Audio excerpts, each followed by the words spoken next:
আমাদের প্রেমের কথা চ্যানেলটির সকল প্রকারের পাঠ গল্প দেখতে আমাদের চ্যানেলটি সাবস্ক্রাইব করে পাশে থাকা বেল আইকনে ক্লিক করুন। পরপর 4টে ক্লাস শেষে টিফিনের বেল পড়ল সশব্দে, অথচ অন্তরা এলো না সজলের কেবিনে।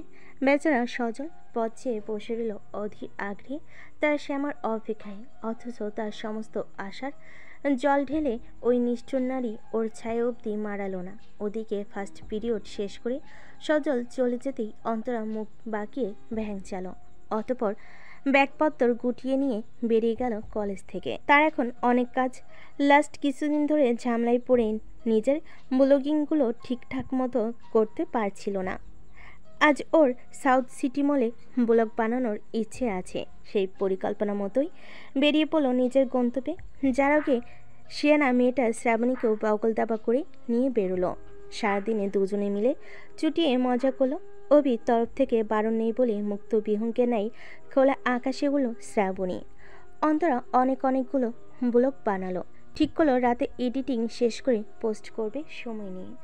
ওদিকে দুজোড়া চোখের নিরেট দৃষ্টি সিসিটিভি ক্যামেরার মতো ঘোরাঘুরি করলো শ্রাবণী আর অন্তরাকে ঘিরে ওদের অজ্ঞাতে। সন্ধ্যা গড়িয়ে রাত তখন প্রায় 8:30। অভি গরমে ঘেমে নিয়ে ক্লান্ত শরীরে বাড়িতে ঢুকলো। ওর রিসেন্ট জয়নিংয়ের আজ প্রায় 3 দিন। অমিতার সুমনার কেসটা ওর হাতে এসেছে। আজ সারাদিন গোটা রাস্তার সিসিটিভি ফুটেজ চেক করে একটা দুটো নয়, বরং চারটা গাড়ির হদিস মিলেছে। এদের কাউকেই সাসপেক্ট এর তালিকায় ধরা যায় না। একটা গাড়ির গন্তব্য নির্দিষ্ট। গাড়িগুলোর নম্বরগুলো দেখে তাদের কাল ডাকা হয়েছে থানাতে। অভি নিজের ঘরে ঢুকে দেখলো পুরো ঘর খালি। তার বাচ্চা বইয়ের চিহ্ন মাত্র নেই কোথাও। অভি গায়ের ইউনিফর্মটা খুলে বিনে রেখে ওয়াশরুমে ঢুকে পড়ল। প্রায় 10 মিনিট ধরে স্নান সেরে বাইরে বেরিয়ে এলো মাথা মুছতে মুছতে। বাইরে বেরিয়েও অবাক, তার ঘরণী এখনও আসেনি। অভি 3/4 প্যান্টের উপর হাতা কাটা গেঞ্জিটা চাপি এসি ছেড়ে গা এলিয়ে দিল বেডে। দেখতে দেখতে কাটলো আরও 10 মিনিট, তবুও সে এলো না দেখে বিরক্ত হয়ে উঠে বসলো। আজকাল মেয়েটার পাত্তাই পাওয়া যায় না। সেদিন আদর করার পর থেকে কাছে গেলে গুটিয়ে থাকে ভয়ে। মাঝখানে আরেকদিন অভি এগিয়েছিল, কিন্তু শেষ পর্যন্ত সফলতা অর্জন করতে পারেনি ইমার্জেন্সি কল চলে আসায়। দুষ্টু মেয়েটা ওকে ফাঁকি দিয়ে ঘুমিয়ে পড়েছিল কম্বল মুড় দিয়ে। অভি ঘাট ডলতে ডলতে কুচি কুচি হাসলো। আজকাল যখন তখন ওর হাসি পায়, কারণে অকারণে।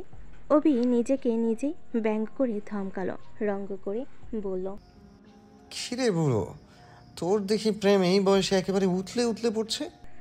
অভি হাসলো আবারও। সত্যি সে প্রেমে পড়েছে, তার হৃদয়েশ্বরীর গভীর প্রেমে।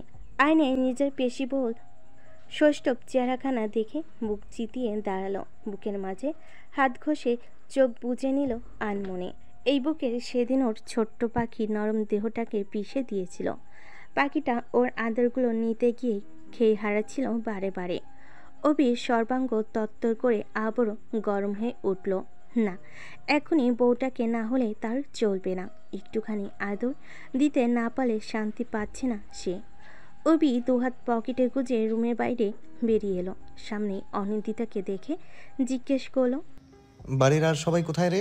কখন থেকে খুঁজছি, কাউকেই খুঁজে পাচ্ছি না। সে কি দাদা ভাই, বাড়ির সবাইকে খুঁজছিস তুই? আমার বিশ্বাস হচ্ছে না। অভি বুঝলো বোনটা তার সুযোগ পেয়ে লেকপুল করছে। আচ্ছা, তার কি দাম কমে এলো সবার কাছে? অভিমুখটা গম্ভীর করে দর গলায় বলল, ইয়ার কি মারছিস আমার সাথে? অনিন্দিতা সাথে সাথে সাবধান হলো। বুঝলো দাদাভাই রেগে যাচ্ছে। সাথে সাথে নিজেকে সামলে নিয়ে বলল, বাড়ির সবার খবর তো জানি না, তবে বৃষ্টি বড়মার রুমে দুজনে বসে বসে তোমার আর অন্তর ছোটবেলার ছবি দেখছে। অভি ওভাবেই গম্ভীর মুখে পেছন ঘুরে হাঁটা শুরু করলো।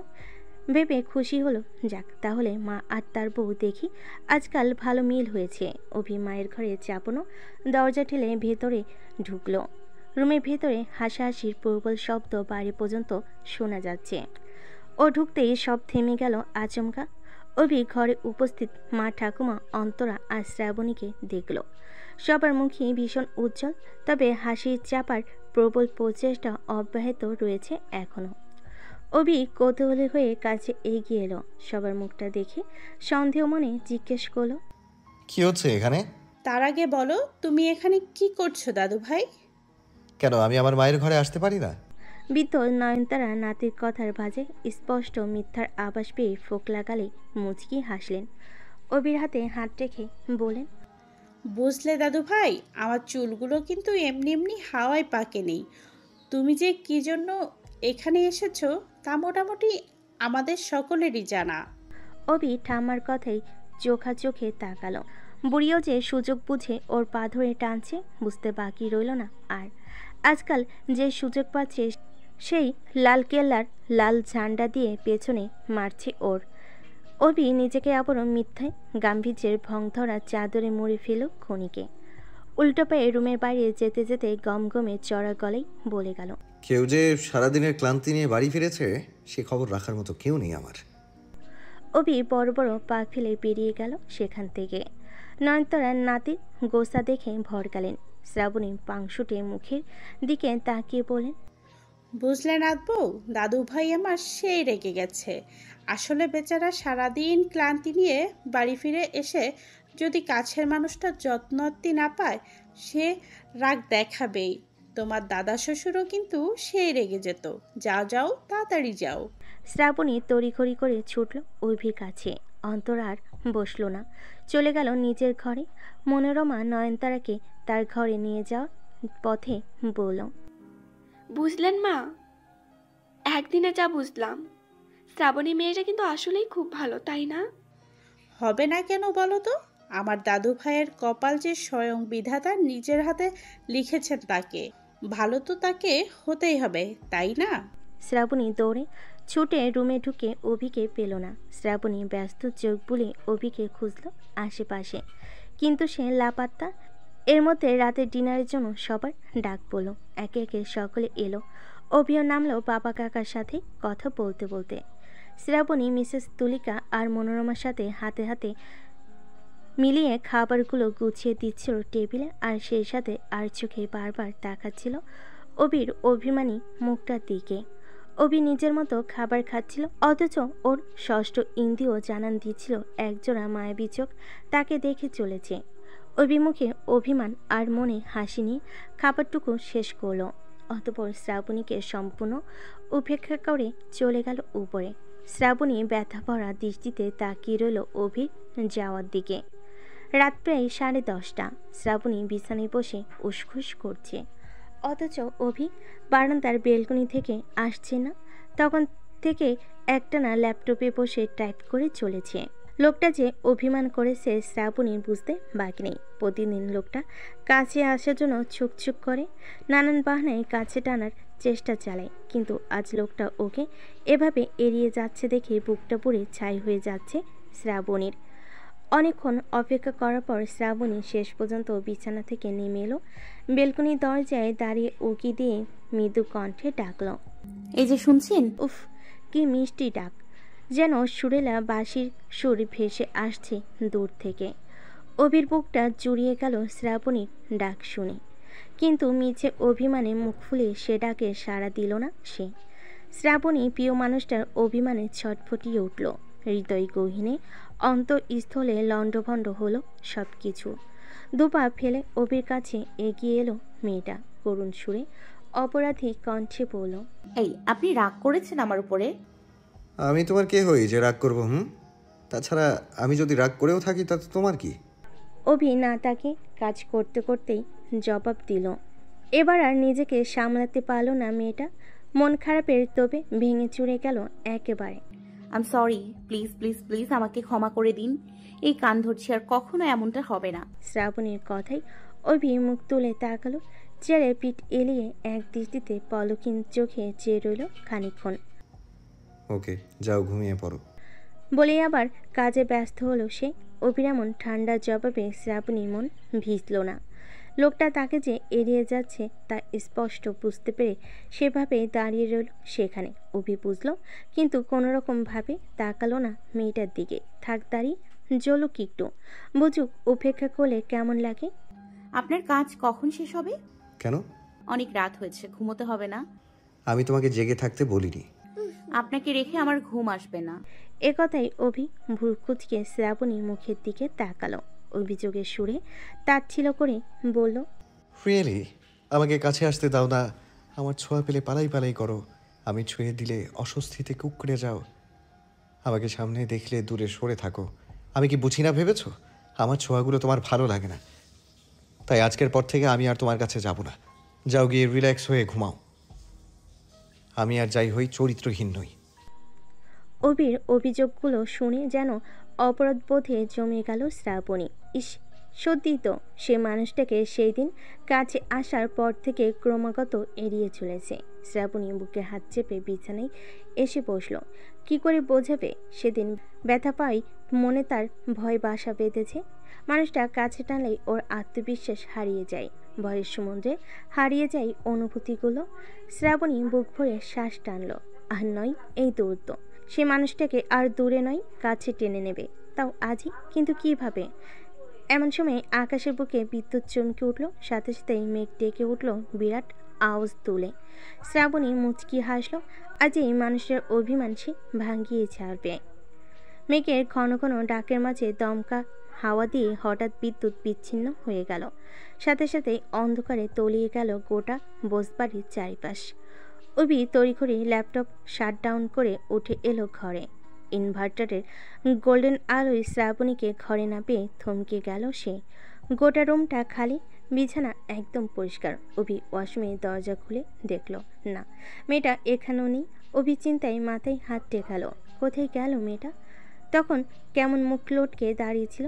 অভির কথাই মন খারাপ করে চলে গেল নাকি আবার? হাই কপাল, এখন এই বৃষ্টির রাতে কার ঘরে যাবে বউ খুঁজতে? অভি মনের দুঃখে কপাল চাপড়াতে চাপড়াতে বিছানায় এসে বসতেই একটা বড় কাগজের টুকরে পেল। অভি সেটাকে চোখের সামনে মেলে ধরতেই অবাক হয়ে গেল। ঠিক আছে, তাহলে আমি নিজেই আপনার কাছ থেকে দূরে সরে যাচ্ছি। চিন্তা করবেন না, বেশি দূরে যাইনি।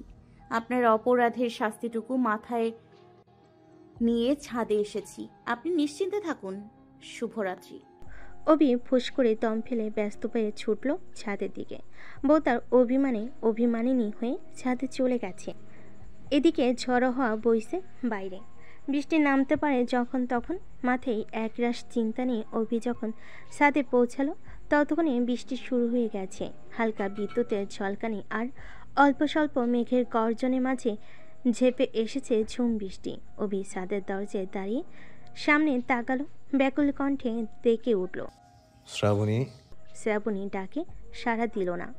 অভি পাগলের মতো ছুটে ছাদের মাঝখানে আসতেই দেখতে পেল হালকা লাল নীল বাতির আলোয় তার হৃদয় হরণী তাড়ি দেওয়া লাল রঙের শিপন শাড়িটা স্লিভলেস ব্লাউজের সাথে পরে মোহনীয় ভঙ্গিতে দুহাত মেলে ঘুরে ঘুরে বৃষ্টিতে ভিজছে। অভি শ্রাবণীকে ওভাবে দেখে যেন নেশা ধরে গেল। শ্রাবণী প্রিয় মানুষটাকে দেখে কামুক ভঙ্গিতে হেঁটে এলো তার কাছে। অভি শ্রাবণীর এই রূপ দেখে বিস্ময়ে বিমূঢ় হয়ে গেছে। তার হতভম্ব দৃষ্টি যেন কিছুতেই বিশ্বাস করতে পারছে না এটা সেই লাজুক মেয়েটা যার কাছে গেলে লজ্জায় গুটিয়ে একাকার হয়ে যায়। শ্রাবণী অভির মুখের কাছে এসে দাঁড়িয়ে অভি চোখে চোখ রাখল। বৃষ্টির জলগুলো তখন তিত্তির করে গড়িয়ে নামছে মেয়েটার লালচে অধর ছুঁয়ে। অভি সেদিকে তাকিয়েই রইল নজর গেঁথে দিয়ে। শ্রাবণী কাঁপা কাঁপা হাতে অভির বুকে হাত রাখল আর একটু দূরত্ব মিটিয়ে বলল, আমি আপনার কাছে আসি না বলে আপনার অনেক অভিযোগ, তাই না? আজ যদি সমস্ত দূরত্ব মিটিয়ে অনেক অনেক অনেক কাছে আসতে চাই, তাহলে কি এই অধমকে আপনি ফিরিয়ে দেবেন এসপি সাহেব? শ্রাবণীর সমগ্র কায়া তখন বৃষ্টির ছোঁয়ায় স্বচ্ছ হয়ে উঠেছে। শিপন শাড়ি ভেদ করে সুঢল উড়জ যুগল ছুঁয়ে দিচ্ছে অভির ইস্পাত দৃঢ় বুকটাকে। শ্রাবণীর ওই নেশাজনক কণ্ঠে মাতাল হওয়া অভির ভিত নাড়িয়ে ছেড়ে দিল এক নিমিষে। পৃথিবীর কোনো পুরুষের সাধ্য নেই তার প্রিয় নারীর এমন হৃদয় নিংড়ানো ডাককে উপেক্ষা করার। অভিও পারল না নিজেকে আটকাতে। এক মুহূর্ত ব্যয় না করে শ্রাবণী নেশাতুর নয়নে তাকে খপ করে বেঁধে নিল তাকে দুহাতের বন্ধনে। চোখের সীমানায় চোখের অব্যর্থ দৃষ্টি গেঁথে ঠান্ডা অথচ ঘায়েল করা কণ্ঠে বলে উঠল, ঘুমন্ত বাঘের নাকি সুরসুরি। সাবধানে মিসেস। আজ কিন্তু আগের দিনের মতো মোটেও জেন্টল হব না আমি। একবার ধরলে কাঁচা চিবিয়ে খাবো। অভির কথার ভয়ে লজ্জায় থরথর করে কেঁপে উঠল শ্রাবণী। দুহাতের বন্ধনে অভিকে জড়িয়ে ধরে বুকে মুখ লুকিয়ে ফিসফিসিয়ে বলল, খেয়ে নিন। অভি ঠোঁট চড়িয়ে সাফল্যের হাসি হাসল। অতপর আর এক মুহূর্ত দেরি না করে শ্রাবণীকে কাঁধে তুলে নিয়ে ঢুকল ছাদের চিলেকোঠার ছোট্ট ঘরে। অভির আগ্রাসী আক্রমণের প্রথম শিকার হলো মেয়েটার কোমল অধর জোড়া। সময় যত গড়ালো অভির আগ্রাসী চুম্বন সীমা ছাড়ালো। গাত্রে ভেজা বসন টেনে হিসে উন্মুক্ত করে দাঁত বসালো মেয়েটার গোলাপি অঙ্গে। সে রাতে অভির ভালোবাসার ভয়ানক তাণ্ডব বয়ে গেল। শ্রাবণী সর্বকাই ম্যাগাজিনের একটি পাতার মতো উল্টে উল্টে মেয়েটাকে পড়ে নিল অভি। আজ শুধুমাত্র অভি একাই নয়, শ্রাবণীও ভাসল সশরীরে সুখের ভেলায়। এক দীর্ঘ সময়ের আদর শেষ করে ক্লান্ত দেহ দুটো একে অপরে আষ্টে পৃষ্ঠে জড়িয়ে ধরে পড়ে রইল সেই অন্ধকার ঘরের ভেতর। অভি হাঁপাতে হাঁপাতে শ্রাবণীর কপালে ঠোঁট ছুঁয়ে বড় বড় নিঃশ্বাস টেনে বলল, I love you Shrabani. Tufanganj থানার ভেতরে সকাল সকাল তোলপাড় শুরু হয়েছে। থেকে থেকে মুহুর্মুহু ভেসে আসা চিৎকারের আওয়াজে গায়ের পশম রীতিমতো খাড়া হয়ে গেছে সকলের। আত্মা শুকিয়ে কাঠ হয়ে গেছে চোখের সামনে ঘটে চলা ভয়ঙ্কর কর্মযজ্ঞ দেখে দেখে। লকআপের ভেতরে মাথার নিচের দিক দিয়ে ঝুলছে একটা কালছে শরীর। ছাদের সাথে আড়াআড়িভাবে বেঁধে রাখা লোহার রিলিংয়ের সাথে পা দুটো বাঁধা। মারের চোটে গোটা শরীর থেতলে একাকার। আঘাতে আঘাতে ক্ষত বিক্ষত জায়গাগুলো থেকে কষানি ঝরছে রক্তের সাথে। মেয়ে মানুষের অসহায়ত্ব সুযোগ নিয়ে তার শৈল খুবলে খাওয়ার খুব শখ তোর, তাই না? আজ আমি তোর এমন হাল করব যাতে ভবিষ্যতে কোনোদিন কোনো মেয়ের শৈল তো দূরের কথা, চোখ তুলে তাকানোর ন্যূনতম ক্ষমতাটুকু পর্যন্ত তোর থাকবে না। বলে হাতের লাঠিটা হাত বদল করলো বাপি। অতপর দাঁতে দাঁত চিপিয়ে এক হাতে খামছে ধরল পবন সাউয়ের ঝুলন্ত মাথার চুলগুলো। তখনও ভাঙ্গাচোরা পবনের কাটটানে ভেসে আসছিল ক্ষীণ স্বরে। বাপি মাথার চুলগুলো ছিঁড়ে ফেলার মতো করে খাবলে ধরে কানে কাছে মুখ নিয়ে এলো। শীতল বরফে নেয় মৃদু অথচ ভয়ঙ্কর হিংস্র কণ্ঠে হিসিয়ে উঠল, চামড়ায় আগুন লাগলে ঠিক কতটা পরিমাণে যন্ত্রণা হয় জানিস? পবন সাউয়ের লালা ঝরছিল গঙ্গাতে গঙ্গাতে। ওই অবস্থায় নিভু নিভু চোখে তাকালো। তার অসহায়ত্বের ভীতু দৃষ্টি গিয়ে আটকালো বাপির ওই রক্ত জমাট বাঁধা চোখের হাড় কাঁপানো দৃষ্টিতে। বাপি মাথার চুল ছেড়ে দিয়ে একটা সিগারেট জ্বালালো আয়েশ করে। ঠোঁটে চেপে প্রথম টান দিয়ে জ্বলতে থাকা দগদগে আগুনটা চেপে ধরল পবনের পুরুষ অঙ্গের আগায়। বাপির হিংস্রতা দেখে লকআপে বাইরে দাঁড়ানো পুলিশগুলোর চোখ ঠিকরে বেরিয়ে আসার জোগাড়। ওসি ঘোষাল সাথে সাথেই পেছন ঘুরে দাঁড়ালো। পবন সাউ গলাকাটা পাঠার মতো দাপাতে লাগলো আকাশ বাতাস কাঁপানো চিৎকার দিয়ে। পুলিশ অফিসারের এমন রূপ দেখে লকআপের কোণে বসা ওমার বাবার রুহু উড়ে গেল ভয়ে। আতঙ্কে থরথর করে কাঁপতে কাঁপতে গলা দিয়ে বেরিয়ে এলো ফ্যাসফেসে কান্নার শব্দ। বিরক্তিকর শব্দটা কানে ভেসে আসতেই ঘাড় বাঁকিয়ে সাইকেতের মতো করে তাকালো বাপি। হাতে জ্বলন্ত সিগারেটটা নিভে যেতেই সেটা ছুঁড়ে ফেলে লাঠিখানা তুলে ছুটে গিয়ে ঝাঁপিয়ে পড়ল লোকটার উপরে। শুরু হলো বেদম প্রহার। পলি ফাইবারের শক্ত ইলাস্টেড লাঠিটা থেতলে দিল লোকটার শরীরের চামড়াগুলো। প্রবল অসহনীয় যন্ত্রণার চিৎকারে আবারও কাঁপল থানার চারপাশ। মাতাল হয়ে ভর করল শ্রাবণী। রঙিন দিনগুলো সুতোকাটা ঘুড়ির মতো ভেসে বেড়াচ্ছিল আকাশে। অবির ভালোবাসাগুলো যেন আস্ত এক একটা রংধনু, যার রঙিন ছোঁয়াগুলো শ্রাবণীকে রাঙিয়ে দিচ্ছিল প্রতিক্ষণে। শ্রাবণী মানুষটার আদর ভালোবাসা যত্নই মেয়েটা যেন বর্ষণ সিক্ত নব কিশলয়। চঞ্চল হরিণীর মতো ছুটে বেড়ায় যেখানে মন চাই সেখানে। সাথে যদি অন্তরার মতো প্রাণপ্রিয় বান্ধবী থাকে তাহলে তো আর কথাই নেই। জীবনের সবচেয়ে সুন্দর সম্পর্ক বন্ধুত্ব। তাকে যেন নতুন করে ভাসিয়ে দিয়েছে আনন্দের সাগরে। ভালোবাসা আর বন্ধুত্বের পাশাপাশি সে পেয়েছে একটা মমতা ভরা মায়ের আঁচল। মনোরমার পাশাপাশি আজকাল দুলালবাবু যথেষ্ট স্নেহ করেন তাকে। মাঝে মাঝে শ্রাবণীকে নিজের কাছে ডেকে কথা বলেন, আবার মাঝে মাঝে হাত খরচের টাকা ধরিয়ে দেন হাতে। অনিন্দিতা যেন মাথার উপর একরাশ শীতল ছায়া। একটা বড় দিদি না থাকায় শ্রাবণীর চিরকাল ভীষণ আফসোস ছিল মনে। অনিন্দিতাকে পেয়ে আজ সে আফসোস তার বিলীন হয়ে গেছে। তবে অরণ্য কেন জানি দূরত্ব রেখে চলে। শ্রাবণীর সামনে আসলেই নজর এড়িয়ে চলার চেষ্টা করে। তবে শ্রাবণীর তাতে তেমন কিছু যায় আসে না। সে যে না চাইতেও এত কিছু পেয়েছে তাতেই মহা খুশি সে। অভি আয়নায় দাঁড়িয়ে ইউনিফর্মটা পরছিল। শ্রাবণী এগিয়ে এসে অভির গা ঘেঁষে দাঁড়িয়ে ইউনিফর্মের বাটনগুলো লাগাতে আরম্ভ করলো। অভি গভীর চোখে শ্রাবণীর দিকে তাকিয়ে থেকে কোমর চেপে ধরল। হ্যাসকা টান দিয়ে মেয়েটাকে আরেকটু কাছে টেনে নিল। ঘাড়ে গলায় আঙ্গুল চালিয়ে সুড়সুড়ি দিতে দিতে বলল, কি ব্যাপার মিসেস, আজ হঠাৎ আমার প্রতি এত ভালোবাসা উতলে পড়ছে যে? ঘটনা কি? শ্রাবণী সুড়সুড়িতে নাজেহাল হয়ে মিছের আগে গাল ফোলালো। আজ হঠাৎ করে মানে কি?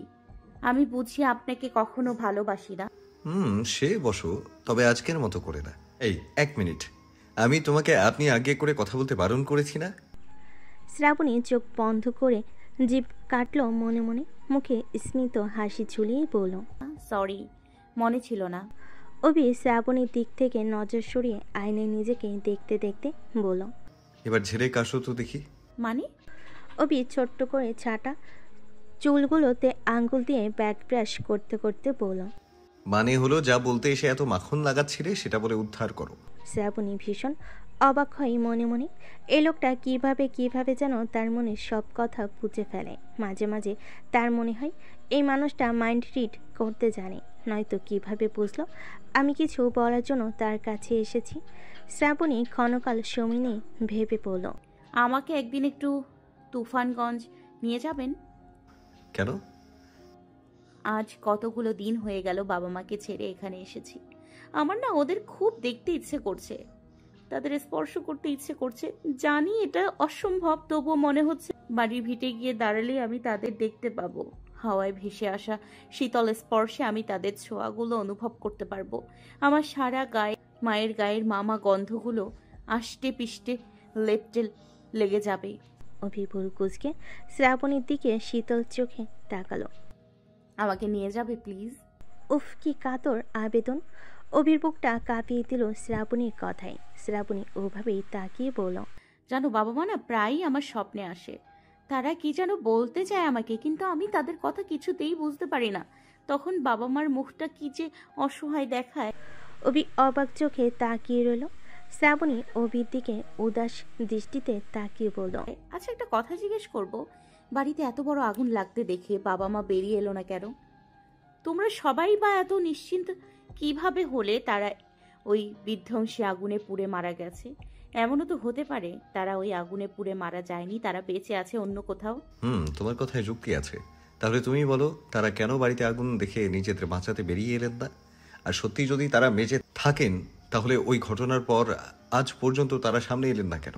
শ্রাবণী অভির এমন কথাই ঝিমিয়ে এলো যেন। হতাশ হয়ে দুপা পিছিয়ে বসে পড়ল বিছানায়।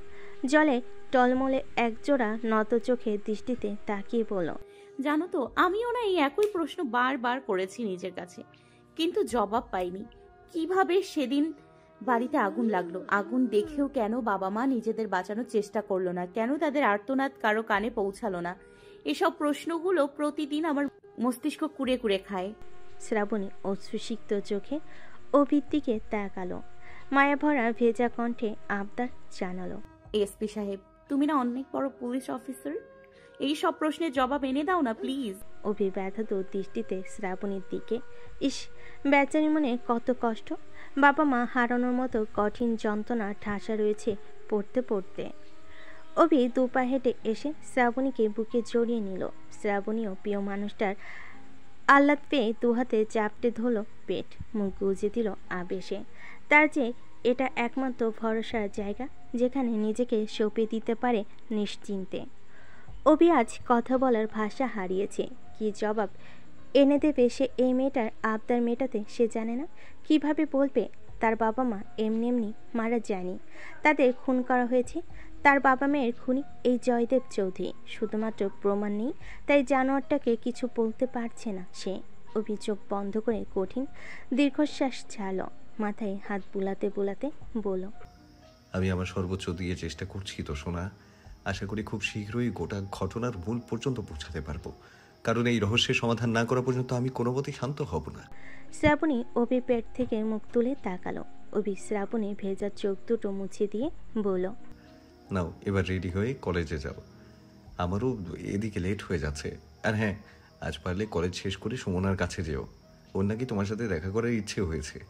শ্রাবণী আচ্ছা বলে অভিকে ছেড়ে দিল। অভি আর দেরি না করে বেরিয়ে গেল অফিসের উদ্দেশ্যে। থানার বিশাল ভবনে দোতলার এসি রুমে বসে বিভিন্ন পুরনো ফাইলগুলো চেক করছিল অভি। সদ্য ডিউটিতে জয়েন্ট হওয়া অমিত টেবিলের আরেক পাশে বসে একমনে ল্যাপটপে অভির বিয়ের দিনের সিসিটিভি ফুটেজ দেখতে ব্যস্ত। তার শিকারের নজর খুঁজে চলেছে সেই সব কুত্তাদের, যাদের কারণে তাদের এমন পরিণতি ভোগ করতে হলো। ঠিক তখনই এসআই সামন্ত কেবিনের দরজা নক করল। অভি ফাইল থেকে চোখ তুলে তাকে দেখে বলল, কাম ইন। এসআই সামন্ত ভেতরে ঢুকে সামনে বসা সদ্য জয়েন্ট অফিসারকে দেখে ভয়ে আটসাট হয়ে দাঁড়ালো। মাত্র কয়েকদিনের মধ্যেই এসিপি ও পিক্যান বস সম্পর্কে তার ধারণা যথেষ্ট হয়ে গেছে।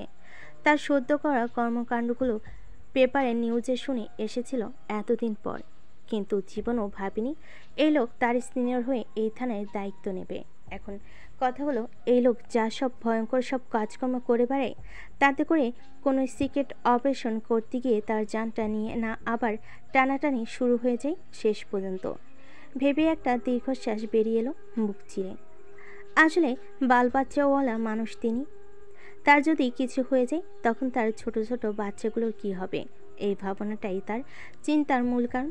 নয়তো ওসব জানের ভয়টাই তার মধ্যে নেই মন থেকে। আজও সে সাহসী জন তিনি এসআই মোহন সামন্ত। অভি এসআই সামন্তকে ওভাবে দাঁড়িয়ে থাকতে দেখে বলল, কিছু বলবেন সামন্ত বাবু? অভির ভারী গলার আওয়াজ শুনে নড়ে চড়ে দাঁড়ালেন সামন্ত বাবু। গলাটা একটু ঝেড়ে কেশে স্যাপ করে বলেন, মানে স্যার, নিচে একজন বয়স্ক মহিলা এসেছেন। উনি ভীষণ কান্নাকাটি করছেন, আমরা চেয়েও তাকে থামাতে পারছি না। ওনার সমস্যা জানার চেষ্টা করেছেন? আজ্ঞে হ্যাঁ স্যার, প্রায় মাস 2-1 হতে চলল। ওনার নাতনি প্রেমিকের সাথে পালিয়ে গেছে, কিন্তু উনি রোজ রোজ থানায় এসে কান্নাকাটি করেন নাতনিকে খুঁজে এনে দেওয়ার জন্য। স্ট্রেঞ্জ, মেয়েটা পরে যোগাযোগ করেনি? না মনে হয় স্যার। আপনারা চেষ্টা করেননি খোঁজার? আসলে আপনার আগে যে এসপি স্যার ছিলেন, তিনি এই কেসটাকে ততটা গুরুত্ব দেননি বলে সেভাবে। অভি রাগে দাঁত চাপলো। সব কয়টা শালা ফাঁকিবাজ গায়ে ফু দিয়ে মাইনে তোলে। পেপার ওয়েটটা হাতের মুঠোয় চেপে ধরে ফুস করে উষ্ণ শ্বাস ফেল অভি। ওনাকে ভেতরে নিয়ে আসুন, আমি নিজে কথা বলবো। নতুন এসিপি সাহেবের একরাশ ধমক খেয়ে এসআই সামন্ত কুকড়ে একাকার হয়ে গেলেন একেবারে। এত বড় অপমান আজ পর্যন্ত কোনো অফিসার করেনি তাকে। কম লোকের সাথে তো আর কাজ করেনি তার দীর্ঘ 20 বছরের চাকরির জীবনে। আর এই দুদিনের ছোড়া, দুদিন হয়নি জয়েন্ট করে বাপ বয়সী মানুষকে ধমকাই। এসআই সামন্তকে কথা শেষ করতে না দিয়ে ধমকে উঠল সে। বয়সে প্রবীণ এসআই সামন্ত বাচ্চা বয়সী সিনিয়রের ধমক খেয়ে খানিক কুকড়ে গেলেন লজ্জায়। আমি ততক্ষণে তাকিয়েছে তার দিকে। অভি ঝাঁঝালো গলায় বলে উঠল, যান গিয়ে তাকে আমার কাছে নিয়ে আসুন। আজ্ঞে স্যার, এখনই যাচ্ছি। এসআই সামন্ত মুখটা কাঁচামুচি করে ছুটল মহিলাকে আনতে। মিনিট কয়েকের মধ্যেই বয়স্ক মহিলাটা অভির কেবিনে এসে দাঁড়ালো এসআই সামন্তের সাথে। অভি ওনাকে চেয়ার এগিয়ে বসতে দিল। মহিলা বসতেই অভি জলের ভরা কাছের গ্লাসটা তার দিকে এগিয়ে দিয়ে বেশ নরম কণ্ঠে জিজ্ঞেস করলো, বলুন মাসিমা, আমি আপনাকে ঠিক কিভাবে সাহায্য করতে পারি? বয়স্ক মহিলা অভির নরম কথায় পোস্ট পেয়ে ভেজা চোখ দুটো আঁচলে মুছল। গ্লাসের জলটুকু ঢক করে গিলে নিয়ে বলল, স্যার, আমার নাতনি রিয়া কলেজে পড়তো। বাড়ি থেকে যাওয়া আসার সমস্যা হতো বলে হোস্টেলে থাকতো। হঠাৎ মাস 2 আগে একদিন খবর আসে হোস্টেলে ওর বেডে নাকি একটা চিঠি পাওয়া গেছে। সেখানে নাকি লেখা ও একটা ছেলেকে ভালোবাসতো, তার সাথে চলে যাচ্ছে সংসার করতে। আপনিই বলুন স্যার, এ কথা কি বিশ্বাসযোগ্য? অভি মনোযোগ সহকারে মহিলার কথা শুনল। আপনার নাতনির কি সত্যি কোনো ছেলের সাথে প্রেম ঘটিত সম্পর্ক ছিল? মানে আপনি কি কখনো সেই ব্যাপারে কিছু শুনেছিলেন, সেটাই জিজ্ঞেস করছি। মহিলা এ পর্যায়ে এসে আবারও কেঁদে ফেলেন, আঁচলে মুখ ঢেকে বলেন, বিশ্বাস করুন স্যার, আমার রিয়া এমন নয়। ও প্রেমিকের হাত ধরে পালিয়ে যাওয়ার মতো মেয়েই না। যে মেয়ে সারাদিন পড়াশুনো নিয়ে ব্যস্ত থাকে, সে প্রেম করার সময় কোথা থেকে? তার যে বড় শখ একদিন পড়াশুনো শেষ করে চাকরি করবে, নিজের পায়ে দাঁড়াবে, আমার দায়িত্ব নেবে। সে মেয়ে এমনটা কিছুতেই করতে পারে না স্যার। আমি নিজের চোখে দেখলেও বিশ্বাস করব না। সেখানে শুধুমাত্র একটা হাতে লেখা চিঠি থেকে এইসব বিশ্বাস করি কি করে? অভি এসআই সামন্তের দিকে তাকিয়ে রাগী গলায় বলে উঠল, সামন্তবাবু, এই চিঠির ব্যাপারটা কি? স্যার, মেয়েটা যাওয়ার আগে চিঠি লিখে রেখে গেছিল, তাই। What the rubbish! চিঠি লিখে গেছিল মানে? এটা কি মান্ধাতার আমল পেয়েছেন নাকি? মেয়েটার কাছে কি মোবাইল ফোন ছিল না? তার যদি জানানোরই থাকতো ফোন করেই জানাতে পারতো, চিঠি লিখবে কেন? এসআই সামন্ত থমথমে মুখে চুপসে দাঁড়িয়ে রইল এক পাশে। অভি মাথায় হাত চেপে ধরল শক্ত করে, মুখ দিয়ে বলে উঠল, শিট! এরকম একটা কেসে কোনো রকম ব্যবস্থা না নিয়ে আপনার হাত গুটিয়ে বসেছিলেন এতগুলো দিন। মেয়েটার ফোন নম্বর ট্র্যাক করলেই তো কবেই জানা যেত সে সত্যি সত্যি কারোর সাথে পালিয়েছে কিনা। বলে অভি রাগে গজগজ করতে লাগলো। এসআই সামন্ত ভয়ে থরথর করে কাঁপতে কাঁপতে দাঁড়িয়ে রইল চুপ করে। অভি মাথায় চুলগুলো খামচে টেনে ধরে তারা দেখিয়ে বলল, এনিওয়ে, যান গিয়ে কেসের এফআইআর কপিটা নিয়ে আসুন ফার্স্ট। বাঘের হাত থেকে ছাড়া পেলে যেমন অবস্থা হয়, সামন্তবাবুর অবস্থাও ঠিক তেমন। অভির হাত থেকে মুক্তি পেয়ে ছুটে বেরিয়ে গেল সেখান থেকে। মহিলা অভির দিকে তাকিয়ে আবারও কেঁদে ফেলেন।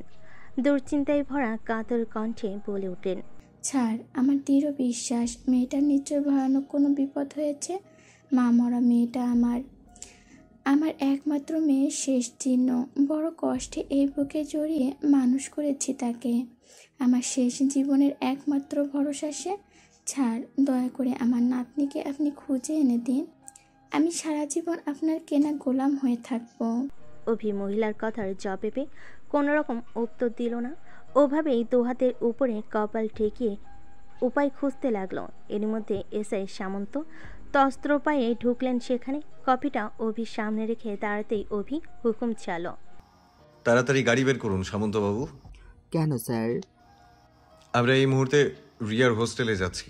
বলেই অভি উঠে দাঁড়ালো চেয়ার ছেড়ে। মহিলার দিকে তাকিয়ে বলল, মাসিমা, আপনি আপনার নাতনির একটা ছবি আর কেস রিলেটেড ডকুমেন্টগুলো রেডি করে কাল আবার আসুন থানায়। আমি কথা দিচ্ছি খুব তাড়াতাড়ি আপনার নাতনির খোঁজ এনে দেব। মহিলা কৃতজ্ঞতার দৃষ্টিতে তাকিয়ে ঝরঝর করে কেঁদে ফেলেন।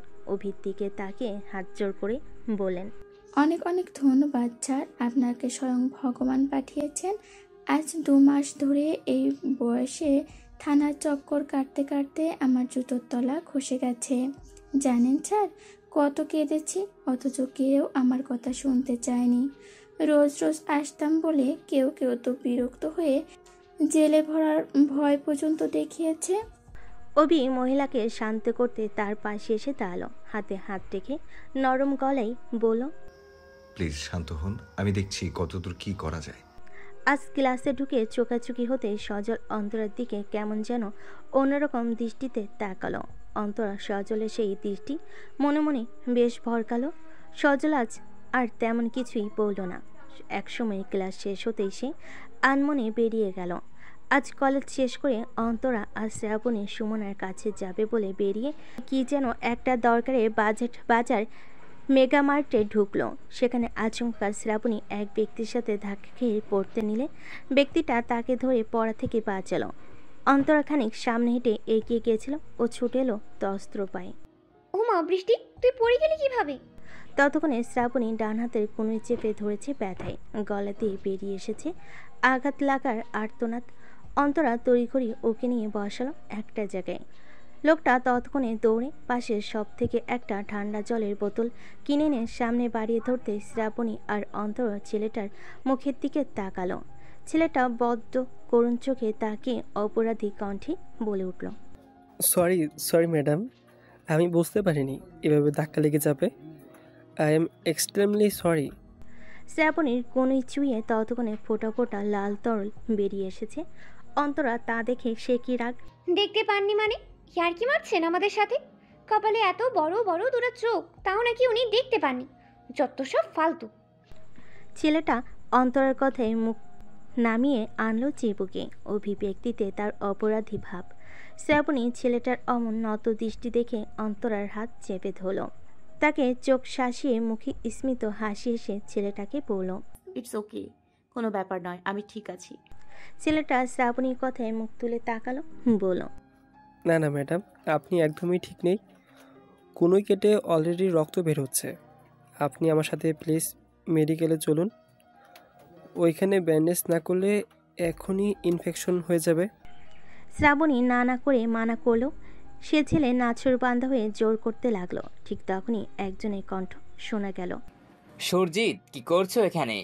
শ্রাবণী, অন্তরা আর তাদের সামনে বসা ছেলেটা তৎক্ষণাৎ পেছনে লোকটার দিকে তাকালো। ডিআইজি সতীশ মিত্রকে দেখে ছেলেটা তড়িঘড়ি উঠে দাঁড়ালো। সাথে সাথে মাথায় হাত টিকিয়ে সেলুট তুলে বলল, স্যার, আপনি চলে এসেছেন। এক্সট্রিমলি সরি স্যার, আপনাকে আমার জন্য অপেক্ষা করতে হলো। It's okay Surajit. সতীশ মিত্র শ্রাবণীর মুখের দিকে তাকিয়ে বলেন, কি হয়েছে এখানে? আসলে স্যার, তাড়াহুড়ো করে আসতে গিয়ে অসাবধানতাবশত এই ম্যাডামের গায়ে ধাক্কা লেগেছে। ধাক্কা খেয়ে ম্যাডামের হাতের কোনোই কেটে গেছে, ব্লিডিং হচ্ছে। এখনই ড্রেসিং করানো দরকার। কতটা না হলে ইনফেকশন হয়ে যেতে পারে। ইনফেকশনের কথা শুনে সতীশ মিত্র যেন বেশ উদ্বিগ্ন হলেন। চোখে মুখে চিন্তা ছড়িয়ে বলেন, ও মা, তাই নাকি? চলো ওনাকে নিয়ে, আমার গাড়ি দাঁড়িয়ে আছে বাইরে। আরে আরে, আমি বললাম তো আমার কোনো ট্রিটমেন্ট লাগবে না। কেন অযথা আপনারা আমাকে নিয়ে টানাটানি করছেন? সতীশ মিত্র শ্রাবণীর মুখের দিকে তাকিয়ে সহজে চেনার ভান করে উঠলেন। এক মিনিট, তোমাকে যেন কোথায় দেখেছি। আচমকা নজর ঘুরিয়ে অন্তরের দিকে তাকিয়ে চমকে ওঠার ভান করলেন। হঠাৎ বলে উঠলেন, আরে তুমি অন্তরা মামুনি না, দুলালদার মেয়ে? অন্তরার এই মুহূর্তে সেই দিনের পরিচিতি মনে পড়ে গেছিল সতীশ মিত্রকে দেখে। তাই চেয়েও কিছু বলতে পারছিল না, কিন্তু তাকে এত সহজভাবে কথা বলতে দেখে সে আলতো করে হেসে মাথা দোলালো। অর্থাৎ সে দুলালবাবুর মেয়ে। সতীশ মিত্র অন্তরার মাথায় হাত বুলিয়ে আদর করে দিলেন। কেমন আছো মামুনি? ভালো আঙ্কেল। তুমি অবির ওয়াইফ, সেদিন হাসপাতালে এসেছিলে তাই তো? শ্রাবণীও মাথা নাড়িয়ে সম্মতি জানালো। সতীশ মিত্র তা দেখে বলেন, দেখেছো, আমি তোমাকে ঠিকই চিনেছি। এবার তো তোমায় আরও ছাড়বো না মামুনি, কারণ দুলালদা কিংবা মনোরমা বৌদি যদি জানতে পারে আমি তাদের বৌমার এমন আঘাত দেখো তাকে ডাক্তারের কাছে নিয়ে যায়নি, তারা খুবই খারাপ ভাববে আমায়। অন্তরা সতীশ মিত্রের মিষ্টি কথায় গলে একসা হয়ে গেল। আহা, মানুষটা কত ভালো! সেদিনের তিক্ততাও ভুলে কি সুন্দর করে কথা বলছেন তাদের সাথে। ওদিকে শ্রাবণী ভয়ে কাচমুচি হলো। স্বামী স্যার বলে কথা, যদি তার কথা শুনলে তাকে কথা শুনতে হয়। তাছাড়া শ্বশুর শাশুড়ির সম্মানের ব্যাপারও আছে এখানে। সে বুঝল সামনে দাঁড়ানো লোকটা শুধু উচ্চপদস্থ কর্মকর্তাই নন, তার শ্বশুরবাড়ির ফ্যামিলি ফ্রেন্ডও। অগত্যা শ্রাবণীকে যেতে হলো সতীশ মিত্রের সাথে। ডিআইজি সতীশ মিত্রের পার্সোনাল গাড়িটা অন্তরা আর শ্রাবণীকে নিয়ে রওনা হতেই সুরজিৎ লোকটা হাঁপ ছেড়ে বাঁচল। সাথে সাথে ব্যস্ত পায়ে ওয়াশরুমে ঢুকে হাতের মুঠো থেকে 3 ইঞ্চি ছোট্ট ছুরিটা টান মেরে ছুঁড়ে ফেল ডাস্টবিনে। হাতের কাটায় ড্রেসিং শেষ হতেই নার্স একটা টিটেনাস ইঞ্জেকশন পুশ করল শ্রাবণীর শরীরে। ব্যথায় কুকিয়ে চোখ জোড়া বন্ধ করে নিল শ্রাবণী। অন্তরা শ্রাবণীকে আলতো করে ধরে দাঁড়িয়ে রইল এক পাশে। ইঞ্জেকশন শেষ হতে ডিআইজি সতীশ মিত্র তাদের প্রায় জোর করে নিয়ে এলেন পাশের রেস্তোরাঁয়। আসার সময় ডাক্তারকে গোপন ইশারায় তার কাজের ফিরিস্তি জানিয়ে দিয়ে বেরিয়ে গেলেন। এর আগে কখনই এসব বড়লোকি জায়গায় আসা হয়নি বলে শ্রাবণী ভীষণ সংকোচে চুপচাপ গাঢ় হয়ে বসে রইল চেয়ারের সাথে সেটে। তবে অন্তরা বেশ স্বাভাবিক। সে অভ্যস্ত এমন জীবনযাপনে। লোকজনহীন একদম নিরিবিলি রেস্তোরাঁ। এসির গমগমে শব্দের সাথে ঠান্ডা শীতল বাতাস চামড়া ভেদ সূচের মতো করে ঢুকে যাচ্ছে। শ্রাবণী গায়ের ওড়নাটা টেনে গোটা শরীরটা ঢেকে আরেকটু কাচুমাচু হয়ে বসল। অন্তরার জিন্স প্যান্টের উপরে লেডিস শার্ট ছিল। তাই ততটা সমস্যা হচ্ছে না তার। সতীশ মিত্র আসার পর থেকে শ্রাবণীকে স্ক্যান করে যাচ্ছিলেন শিকারী নজর মেলে। মেয়েটার ওই ঘন ভ্রুয়ে নিচে ভাসা ভাসা চোখ দুটো তার যে বড্ড চেনা।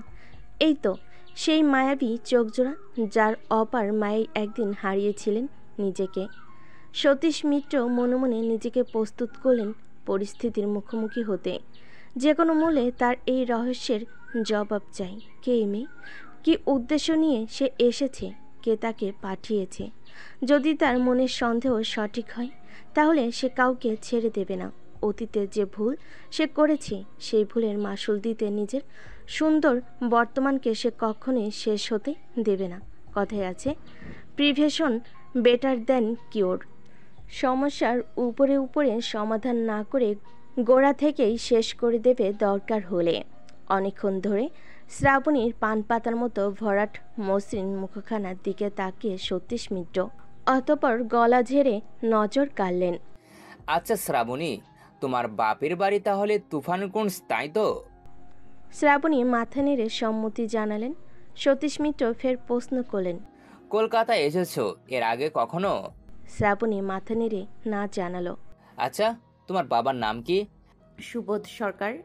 সুবোধ সরকারের নাম শুনে ভুরু বেঁকে এলো সতীশ মিত্রের। এসে শীতলতার মাঝেও সারা শরীর রিড়ি করে জ্বলে উঠল অজানা শিহরণে। ততক্ষণে ওইটা চলে এসেছে অর্ডার করা খাবারগুলো নিয়ে। সতীশ মিত্র কফির কাপে চুমুক দিয়ে গলা ভিজিয়ে বলেন, আর কে কে তোমার পরিবারে? শ্রাবণী কষ্টে মাথা নিচু করে নিল। অন্তরা আইসক্রিমের বাটিতে চামচ নাড়তে নাড়তে বলল, ওর বাবা মা কেউ বেঁচে নেই আঙ্কেল। 2.5 মাস হলো একটা ভয়ানক দুর্ঘটনায় সুবোধ আঙ্কেল আর শশী আন্টি আমাদের ছেড়ে পরলোকে বিদায় নিয়েছেন। সুবোধ আর শশী নাম দুটো শুনে যতটা না অবাক হয়েছিলেন, সতীশ মিত্র তার চেয়ে দ্বিগুণ অবাক হলেন তাদের মর্মান্তিক মৃত্যুর খবর শুনে। চোখের চশমাটা খুলে টেবিল ওপর রেখে বসে রইলেন চুপ করে। শ্রাবণী ততক্ষণে অশ্রুসিক্ত চোখ জোড়া আড়ালে মোছার চেষ্টা চালাচ্ছে। সতীশ মিত্র পরিস্থিতি স্বাভাবিক করতে গলা ঝেড়ে কাশলেন। It's very pathetic. I am really very very sorry মামুনি, আমি জানতাম না ব্যাপারটা। অযথা তোমাকে কষ্ট দিয়ে ফেললাম। ইটস ওকে স্যার, আমি সত্যিটা মেনে নিয়েছি। সতীশ মিত্র মাথা নেড়ে সায় জানালেন। বেশ কয়েক মিনিট এভাবে কেটে গেল নীরবতায়। সতীশ মিত্র কফিটা সেই ফাঁকে শেষ করে আরেকটু ভাবুক কণ্ঠে বললেন, আচ্ছা শ্রাবণী, তোমার পরিবারে বাবা মা ছাড়া আর কেউ নেই? না, আসলে আমি বাবা মায়ের একমাত্র সন্তান। আমি তোমার ভাই বোনের কথা জিজ্ঞেস করিনি, আমি আসলে জানতে চাইছি বাবা মা ছাড়াও আর কোনো মানুষ তোমার পরিবারে আছে কিনা। শ্রাবণী আর অন্তরা সতীশ মিত্রের কথায় যার পরনাই অবাক হলো, তবুও প্রশ্নের জবাব দিতে বলল, আমার ঠাকুমা ছিলেন, কিন্তু তিনিও বছর 3 আগে মারা গেছেন। ও ইটস ভেরি প্যাথেটিক। সতীশ মিত্র ভীষণ বিরক্ত হলেন মনে মনে। যে প্রশ্নের উত্তর জানার জন্য তার এত আয়োজন, এত প্রচেষ্টা, মেয়েটা সেই মূল প্রসঙ্গের আশেপাশেই ঘেঁষছে না, বরং চতুরতার সাথে এড়িয়ে যাচ্ছে দেখে রাগে ফেটে পড়লেন অন্তর মননে। কিন্তু হার মানলেন না। দাঁতে দাঁত চেপে বসে বসে ধৈর্য আওড়ালেন মনে। নিজেকে শান্ত করে ভেবে নিলেন এবার একদম সরাসরি প্রসঙ্গের অবতারণা করবেন। সেই সাথে লক্ষ্য করবেন মেয়েটার মুখে অভিব্যক্তি, যার পরিবর্তন প্রমাণ করবে তার মনের কথা। পোড় খাওয়া দুধে অফিসার তিনি। এতগুলো বছর ঘাসে মুখ দিয়ে চলেনি। বড় বড় বাঘা বাঘা ক্রিমিনাল এককালে তার নামে মুতে ফেলতো, সেখানে এইটুকু পুচকে মেয়ে তার সাথে করবে চালাকি। সতীশ মিত্র মনে মনে হেসে নিজের আত্মগরিমায় মৃদু শান দিয়ে নিলেন। অতঃপর শ্রাবণীর দিকে তীক্ষ্ণ দৃষ্টি আপতিত করে জিজ্ঞেস করলেন, আচ্ছা শ্রাবণী, তুমি আশা নামের কাউকে চিনো? আশা? শ্রাবণী খানিকক্ষণ চিন্তা করলেন, কিন্তু তেমন নামের কাউকে চিনতে না পেরে বলল, না তো, কে সে? সতীশ মিত্র অবাক না হয়ে পারলেন না। মেয়েটা সত্যি আশাকে চেনে না?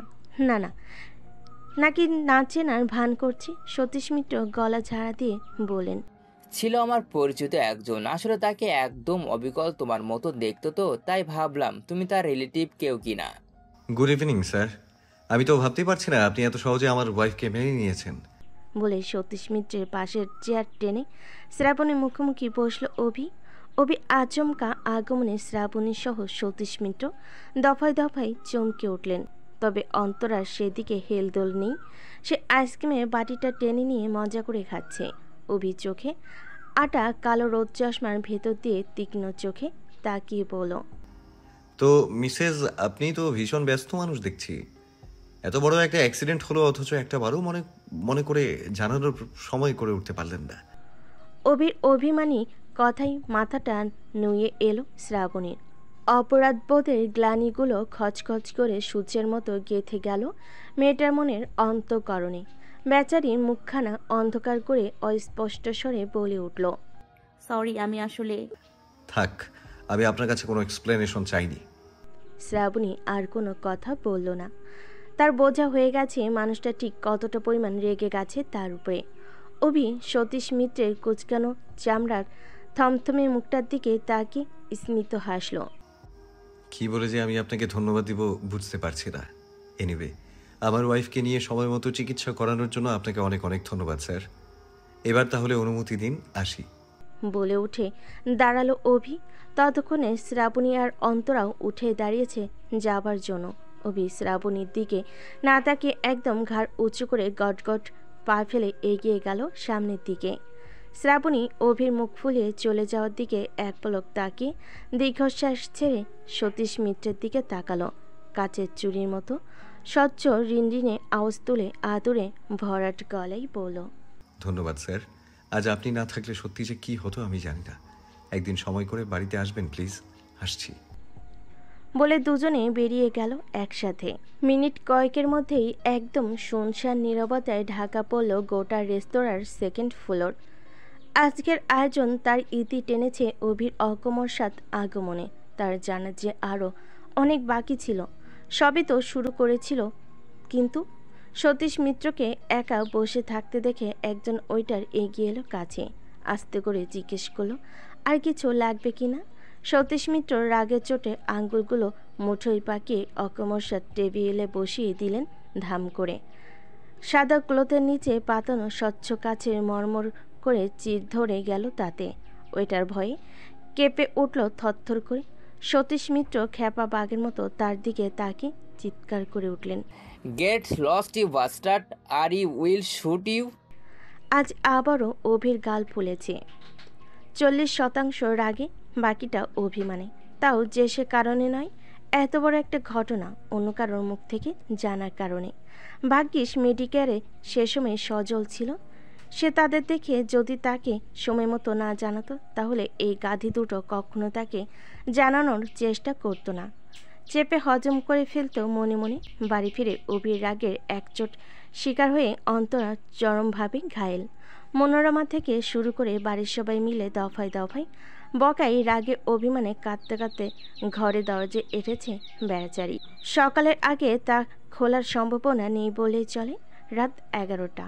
অভি সোফায় বসে তখনও ল্যাপটপে কাজ করে চলেছে। শ্রাবণী গুটিসুটি হয়ে সামনেই দাঁড়িয়ে। চোখে মুখে তার উপচে পড়ছে হৃদয় নিংড়ানো যন্ত্রণার ঢেউ। সুরেলা কণ্ঠে জড়ানো একরাশ অনুতাপের শ্লেষ। এই এসপি সাহেব, শেষবারের মতো ক্ষমা করে দাও না প্লিজ। আর কখনো এমন হবে না বলছি তো। না। অভির অভিমান 1 ইঞ্চিও কমল না মেয়েটার কাতর কণ্ঠের আবেদনে। সেই বিকেল থেকে লোকটা মুখ ফুলিয়ে বসে অন্তরাকে একচোট বকাবকি করলো, তাকে একটা শব্দও শোনায়নি এই বেলা পর্যন্ত। আর না তার দিকে তাকিয়েছে। শ্রাবণী এখানে যেন শেষ হয়ে যাচ্ছে। মানুষটার সমস্ত রাগ হজম করার শক্তি তার মধ্যে থাকলেও এভাবে উপেক্ষা হজম করার শক্তি তার মধ্যে নেই। শ্রাবণী ঠোঁট চেপে কেঁদে ফেল। চলো চলো চোখে হাঁটুকড়ে বসলো অভির সামনে। ভয়ে গুটিয়ে আসা মনের মাঝে অনেক কষ্টে সাহস জুগিয়ে মাথা ঠেকালো অভির হাঁটুর উপরে। এবার আর নিজেকে সামলাতে না পেরে হামা করে ডুকরে কেঁদে ফেলল মেয়েটা। প্লিজ আমাকে মারো বকো, তবু এভাবে মুখ ফিরিয়ে নিও না। আমি যে তোমার উপেক্ষা সইতে পারি না। অভি শ্রাবণীর অমন কান্নায় আর অভিমান ধরে রাখতে পারল না। তাড়াতাড়ি ল্যাপটপের শাটার নামিয়ে সেটা সরিয়ে রাখলো সোফার উপরে। এবার আর নিজেকে সামলাতে না পেরে হামা করে ডুকরে কেঁদে ফেলল মেয়েটা। প্লিজ আমাকে মারো বকো, তবু এভাবে মুখ ফিরিয়ে নিও না। আমি যে তোমার উপেক্ষা সইতে পারি না। অভি শ্রাবণীর অমন কান্নায় আর অভিমান ধরে রাখতে পারল না। তাড়াতাড়ি ল্যাপটপের শাটার নামিয়ে সেটা সরিয়ে রাখলো সোফার উপরে। শ্রাবণী ততক্ষণে বাঁধভাঙ্গা কান্নায় লুটিয়ে পড়েছে অভির পায়ে। অভির বুক ফেটে গেল শ্রাবণীর কান্নায়, তবুও অনড় হয়ে বসে রইল সে। শ্রাবণীকে দয়া দেখে একবারও ছুঁয়ে দেখল না। শ্রাবণী কাঁদতে কাঁদতে একসময় শান্ত হয়ে এলো। অভির পায়ের উপর থেকে মাথা তুলে তাকালো ইস্পাতের মতো কঠিন মনে মানুষটার মুখের দিকে। অভি এবার পিঠ এলিয়ে দিল সোফায়। শ্রাবণীর কান্নার চোটে ফুলে ওঠা লালচে মুখটার দিকে তাকিয়ে বলল, এবার নিশ্চয়ই বুঝতে পেরেছো ইগনোর করলে ঠিক কেমন লাগে। ওয়েল, আমি তোমাকে আগেই বলেছি আমি রাগ করিনি, ইনফ্যাক্ট কিছুই মনে করিনি। শুধু মাত্রাতিরিক্ত অবাক হয়েছে তোমার কাণ্ডজ্ঞানহীনতা দেখে। How could you do this Shrabani? এত বড় একটা ঘটনা ঘটলো অথচ তুমি আমাকে একবারও জানানোর প্রয়োজন মনে করলে না। তার উপর আবার একটা অজানা মানুষের সাথে চলে গেলে ট্রিটমেন্ট করাতে। এনিওয়ে, জানো তুমি ওই লোকটাকে? শ্রীপর্ণার বাবা। শ্রীপর্ণাকে এই কয়েকদিনে ভুলে যাওনি নিশ্চয়ই? শ্রাবণী সতীশ মিত্রের পরিচয় শুনি ভয়ে আতঙ্কে শিউরে উঠল। হতভম্ব দৃষ্টিতে পলকবিহীন চোখে অভির দিকে তাকিয়ে রইল অনিমেষ। লোক শ্রাবণী, আমি তোমাকে যতই প্রোটেকশন দেই না কেন, দিন শেষে তোমাকে নিজেই নিজের সুরক্ষা নিশ্চিত করতে হবে। এইভাবে যদি যার তার উপরে চোখ বন্ধ করে বিশ্বাস করে ফেলো, তাহলে তার ফলাফলটা কিন্তু তোমাকেই ভোগ করতে হবে। শ্রাবণী একমনে অভির পাথরের মতো শক্ত কথাগুলো শুনে গেল চুপটি করে। বিপরীতে কোনো রকম অভিব্যক্তি দেখালো না সে। অভি চুপ করে বসে রইল শূন্যে দৃষ্টি মেলে। গোটা কক্ষে মুহূর্তের মধ্যে শুনশান নীরবতা ছেয়ে গেল। ঘড়ির কাঁটায় টিকটিক শব্দটাও মনে হলো কানে বাজছে অনেক জোরে।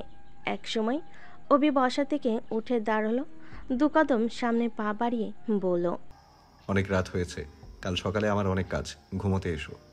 অভি গিয়ে চুপচাপ কপালে এক হাত রেখে শুয়ে পড়ল। শ্রাবণী অভিরমণ নির্লিপ্ততা দেখে আবারও কান্না উগরে এলো। মেয়েটা মুখ চেপে আওয়াজ ঠেকিয়ে ওয়াশরুমে ঢুকে গেল। দরজা ভেতর থেকে বন্ধ করে দিয়ে ট্যাপ ছেড়ে ইচ্ছে মতো কাঁদল। প্রায় মিনিট 20 পর চোখে জল ছিটিয়ে বেরিয়ে এলো বাইরে। শ্রাবণী আস্তে করে বিছানায় উঠে অভির পাশে গিয়ে শুয়ে পড়ল দূরত্ব বজায় রেখে। শ্রাবণী সেই মুহূর্তে নিজের প্রতি এত ঘৃণা এলো তা বলার বাইরে। আসলে মানুষ যখন হঠাৎ করে সুখ পেয়ে যায়, ভুলে যায় তার অতীতগুলো। শ্রাবণীও অভির ভালোবাসা পেয়ে নিজের অতীত ভুলে গেছিল। আজ অভি ওকে চোখে আঙ্গুল দেখিয়ে দিল ওর ভুলগুলো। শ্রাবণী মনে মনে করাল কাটল। এবার থেকে সে সাবধানী হবে, এত ভুলমন না হয়ে চোখ কান খোলা রেখে চলবে। আর সবচেয়ে বড় কথা, যা কিছু হোক সে সব কিছু সময় মতো মানুষটাকে জানাবে। শ্রাবণী ঘুমন্ত অভির মুখের দিকে এক পলক তাকিয়ে ভিজে ওঠা চোখ জোড়া মুছে পাশ ফিরে শুল। ঠিক তখনই এক জোড়া শক্ত হাতের কঠিন বাঁধন তাকে খপ করে জড়িয়ে ধরে টেনে আনলো শক্তপোক্ত উষ্ণ বুকের মাঝে। শ্রাবণী অভির স্পর্শ পেয়ে আবারও ফুপিয়ে উঠল আবেগে। অভি এবার আর কাঠিন্যতা দেখালো না, বরং নিজের শ্রাবণী ভেজা গাল ঠোঁটের স্পর্শে সিক্ত করে বলে উঠল, চুপ, আর কত কাঁদবে? শ্রাবণী অভির বুকের মাঝে নিজেকে গুটিয়ে নিয়ে দুহাতে জড়িয়ে ধরল শক্ত করে। বুকের মাঝে মুখ ডুবিয়ে বলে উঠল, সরি। বললাম তো ইটস ওকে, শান্ত হও। বলেই অভি শ্রাবণীকে বুকে আরও শক্ত করে চেপে ধরল, যেন মানুষটাকে ওর বুকের ভেতরে পুড়ে না ফেলে তার অস্থির মনটা কিছুতেই শান্ত হবে না। অভি শ্রাবণীর কপালে ঠোঁট ছুঁয়ে দিতে দিতে বলল, আমি রাগ আর অভিমান ছাড়া আর কোনো অভিভক্তি প্রকাশ করতে পারি না। শুধু এতটুকুই বলবো, তুমি আমার জীবনে অনেক দামি শ্রাবণী, আমার জীবনে পাওয়া সবচেয়ে মূল্যবান উপহার। তুমি নিজেকে এভাবে হারিয়ে ফেলো না প্লিজ। শ্রাবণীর হাতের ভেজা ব্যান্ডেজটা খুলে অভি অবাক হয়ে তাকিয়ে রইল। প্রায় ইঞ্চি খানেক কাটা, দেখে মনে হচ্ছে কোনো ধারালো কিছুতে চিড়ে গেছে। ইস, কিসে কাটলো এভাবে? জানি না। অভি কটন বাডসে ডেটল লাগিয়ে জায়গাটা পরিষ্কার করতে গেলেই ব্যথায় কুকিয়ে উঠল শ্রাবণী। ব্যাস, এই তো হয়ে গেছে বলে অভি শ্রাবণীর হাতটা টেনে মুখের ধারে এনে ক্ষততে ফু দিতে লাগলো। শ্রাবণী প্রিয় মানুষটার এত যত্নে এক নিমিষেই যেন ব্যথা ফুলে গেল। জলে টলমলে ডাগর ডাগর আঁখি জোড়ায় দাপিয়ে বেড়ালো রাশি রাশি আবেগের কলকলে প্লাবন। হৃদগহীনের শুকনো জমিন তখন ভিজে একাকার অব্যক্ত অনুভূতিতে। অভি ক্ষতটায় অ্যান্টিসেপটিক অয়েলমেন্ট লাগিয়ে তুলো চেপে ব্যান্ডেজ বেঁধে দিল। শ্রীপর্ণার বাবার সাথে কিভাবে দেখা হলো তোমাদের? শ্রাবণী গতকালের ঘটনাটাও হুবহু বর্ণনা করল দাড়িকমার সমেত। অভি ভুরু কুঁচকে মনোযোগ সহকারে প্রতিটা কথা শুনল। তাহলে যার সাথে কাল তোমার ধাক্কা লেগেছিল তার নাম সুরজিৎ, তাই তো? লোকটা ডিআইজি সাহেবকে স্যালুট তুলে স্যার বলেও ডেকেছিল। কথাটা শুনে আরেকটু গভীর দৃষ্টিতে তাকালো অভি। মনের মধ্যে কেমন যেন একটা অদ্ভুত অনুভূতি খচখচ করে বিচ্ছে। সিক্স সেন্স বলছে ব্যাপারটা ততটাও স্বাভাবিক না যতটা দেখে মনে হচ্ছে। অভি শ্রাবণীর দিকে তাকালো। আচ্ছা, সতীশ মিত্র তোমাকে কিছু জিজ্ঞেস করেছিল? মেবি কি বলেছিল উনি? তেমন কিছু ইম্পর্টেন্ট বিষয় নয়, এমনি নর্মাল প্রশ্ন, এই যেমন তোমার বাড়ি কোথায়, বাবা মা আছে কিনা, বাবা মায়ের নাম কি, এই সবই। অভি আবারও শ্রাবণীর প্রতিটা কথা মনোযোগ দিয়ে শুনল। সেই সাথে গভীরে ভাবে বোঝার চেষ্টা করল সতীশ মিত্রের গোপন উদ্দেশ্য। শুধুমাত্র এইটুকুই, আর কিছু জিজ্ঞেস করেনি? উনি না বারে বারে একটা প্রশ্নই করে যাচ্ছিল, আমার গার্জিয়ান বলতে বাবা মা ছাড়া আর কেউ আছে কিনা। তো তুমি কি বললে? আমি বলেছি না, আমার বাবা মা ছাড়া আর কেউ ছিল না, শুধু ঠাম্মা ছিল, সেও তো গত বছর মারা গেল। আচ্ছা। উনি শুনে কি বললো জানো, আমি আশা নামের কাউকে চিনি কিনা। আশা? তো আমি বললাম না, আমি আশা নামের কাউকে চিনি না। জানো, উনি যেন বিশ্বাসই করতে পারছিলেন না আমার কথা, বারবার বলে বলে যাচ্ছিলেন সত্যি তুমি চেনো না। আচ্ছা, তারপর? তারপর আমিও আগ্রহ নিয়ে জিজ্ঞেস করলাম আশার সম্পর্কে। উনি বললেন আশা নাকি ওনার খুবই পরিচিত একজনের নাম, যাকে নাকি দেখতে হুবহু আমার মতো, মানে আমি নাকি দেখতে অবিকল সেই আশার মতো, তাই উনি ভেবেছেন আমি বোধহয় আশার কেউ হই। তারপর আমাদের কথোপকথনের ইতি টানতে হলো। কেন? অভি কেন এর উত্তর দিতে গিয়ে শ্রাবণী মুখটা অসহায় হয়ে উঠল। চোখে মুখে একরাশ বিষণ্ণতা ছড়িয়ে বলল, কি আর বলবো, আসলে সেই মুহূর্তে একটা রাগী মনস্টার আমাদের কথার মাঝে ঢুকে পড়েছিল, তো তাই। শ্রাবণীর কথা শুনে অভির চাহনি বদলে গেল সাথে সাথে। আচমকা ধমকে উঠে বলল, হোয়াট?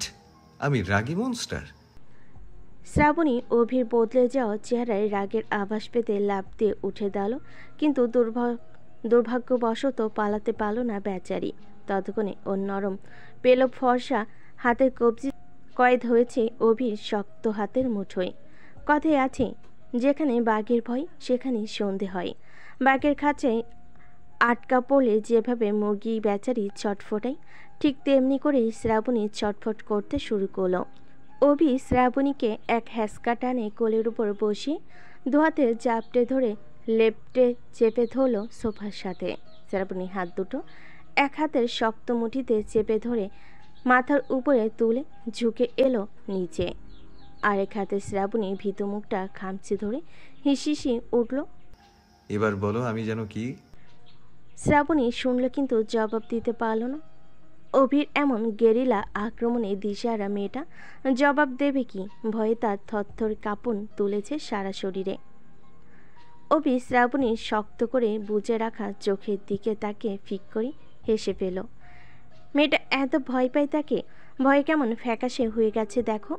অভি আলতো করে ঠোঁট ছোঁয়ালো শ্রাবণীর গালে। মেয়েটা তাতে কেঁপে উঠল অল্প স্বল্প। অভি আবারও ঠোঁট ছোঁয়ালো একই জায়গায়। শ্রাবণী এবার চোখ খুলে তাকালো।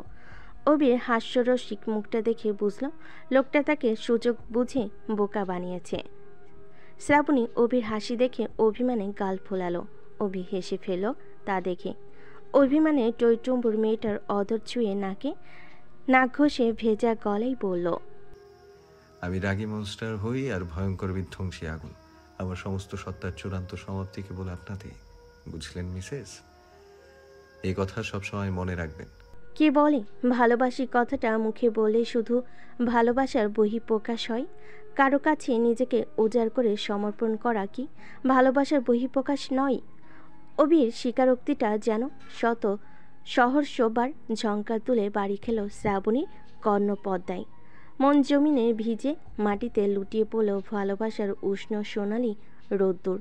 মেয়েটা আবেগে আপ্লুত হয়ে আবারও নয়ন ভাসালো। অভি ঢিলে হয়ে আসা হাতের মুঠো থেকে হাত দুটো ছাড়িয়ে নিয়ে অভির মুখটা তুলে ধরল ধোয়াতের আজলাই।